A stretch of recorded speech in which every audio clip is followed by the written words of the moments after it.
Welcome to UNP Learning Platform. In this session of Microsoft Excel, we are going to understand the user interface of Microsoft Excel.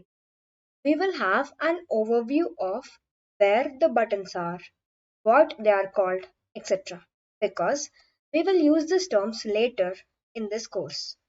Here we are looking at a workbook, more specifically a worksheet in a workbook.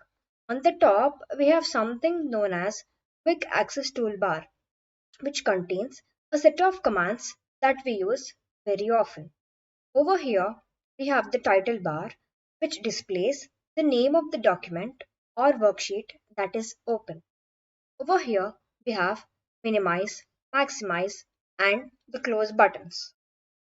In here, we have the tab list, which contains multiple tabs such as File, Home, Insert, Page Layout, etc. Underneath the tab list, we have a ribbon down here with different display options that fit our preferences. Over here, we have the name box, which displays the cell reference of the active cell. For example, if I click here, it is showing as B2, which means B column and second row. Over here, we have the column letters, which are A, B, C, D. And down here, we have the row numbers, which are 1, 2, 3, 4, etc. This thing right here is known as a formula bar.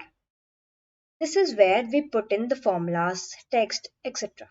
For example, if I type something here as class, it is visible in the formula bar. At the bottom, we have something called as status bar, which displays the information about the current status of the worksheet and also the functions that are performed, such as sum, count, etc. Over here, we have the page view buttons, which allows us to change how the presentation or document appears. It is normal. If I click here, it appears in a different way. This is known as page view button. Besides it, we have a zoom control, which allows us to adjust the viewing scale of the worksheet. We can decrease or increase, which is minimize or maximize the viewing scale. This is all about today's lecture. See you in the next lecture. Thank you.